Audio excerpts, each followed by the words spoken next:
Bonjour, la boxeuse Iman Khelif est un homme, c'est avéré de manière sûre depuis donc le test qui a été réalisé en 2023, donc avant les Jeux Olympiques, il a été clairement identifié qu'elle avait des chromosomes X et Y, je l'avais annoncé sur GPTV, c'est-à-dire qu'on est face à une personne, alors qu'on n'appelle pas trans du tout, c'est une personne qu'on dit aujourd'hui intersexe. Qu'est-ce que cela signifie? Quand ça signifie intersexe, ça signifie que vous avez des propriétés des deux sexes. J'avais déjà fait une vidéo là-dessus. Ça veut dire que Madame Iman Khelif, alors toute l'Algérie s'indignait lors des Jeux Olympiques en disant oui, vous persécutez la femme parce que c'est une Algérienne. Mais quand vous vous faites frapper par un homme, elle est née avec des chromosomes XY. La force n'est pas la même. Et la pauvre Italienne qui était sur le ring, elle a dit, oh là là, dès le premier coup, elle a dit, non, moi je sors de là. Je ne peux pas être face à cette personne parce que c'est un homme. Vous savez, la force d'un homme n'est pas la force d'une femme. Encore une fois, quand vous mettez une droite et que vous êtes un homme à une femme, ça fait, c'est pas la même chose. C'est pas la même chose que quand une femme quand les femmes se mettent des droites. On voit tout de suite la différence. Mais en dehors de la force de Iman Khelif, qui se dit femme, mais elle a des chromosomes X et Y. Ça veut dire que à partir du moment où tu as de la testostérone, et là, ça a été prouvé, elle devrait rendre les 80 000 euros qu'elle a perçus aux Jeux Olympiques et rendre sa médaille. Je l'ai toujours dit. Et il faut revoir le classement. Il faut, mais ça pose clairement la question, encore une fois. Alors il y a aussi la question trans. Je vous posterai, je vous ai posté une vidéo où aux États-Unis, en Californie, pardon, une athlète a remporté la première place et elle dit, bah c'était une ancienne, en gros c'était un trans, c'est-à-dire en gros c'est ce qu'on appelle un homme transféminin et elle vient, bon voilà, elle s'est fait opérer manifestement et puis il s'est fait opérer. Excusez-moi, je dis elle, mais en fait, non, c'est pas possible en fait. Que tu sois trans ou que tu sois intersexe, ce n'est pas possible à partir du moment où tu as des hormones mâles. Alors en gros, qu'est-ce que c'est que intersexe? Je vous le redis, c'est ce qu'on dit quand on disait avant, enfin, c'est un peu compliqué. Mais enfin, en gros, il faut comprendre que Madame Iman Khelif, je dis Madame encore par respect pour pas heurter toute une communauté, mais je devrais dire Monsieur, c'est un homme transféminin, Madame Iman Khelif, la boxeuse. Pourquoi? Parce qu'elle est née sans utérus. Elle n'a pas d'utérus. Avec des testicules rentrés.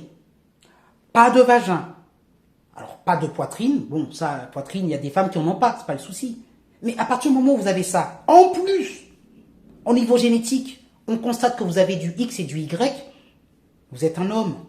Alors, vous êtes peut-être un homme avec des propriétés féminines, nanana, mais vous êtes un homme.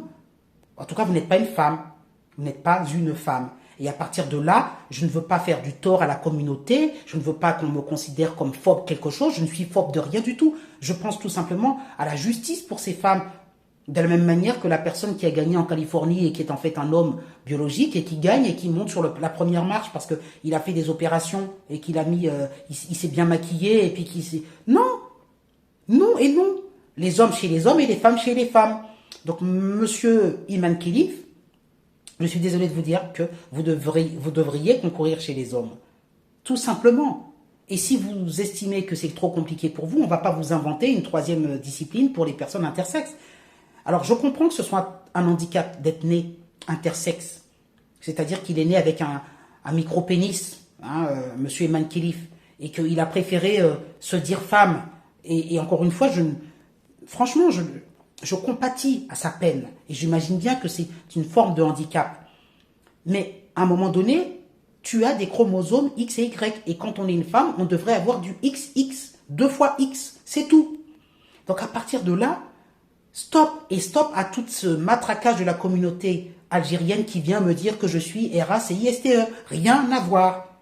Aujourd'hui, est-ce que Iman Khelif va prendre la parole pour dire qu'il rend sa médaille et qu'il rend les 80 000 euros? Et est-ce que toutes les personnes qui l'ont gracieusement interviewé sur cette histoire, qui lui ont donné la parole pour lui dire, vous savez, tous les intervieweurs maghrébins, là, on les a vus se défiler, dire, oui, oui, tu es la fierté du Maghreb, tu es la fierté de l'Algérie, oui, oui, les autres sont méchants, ils te persécutent, mais nous, on te soutient.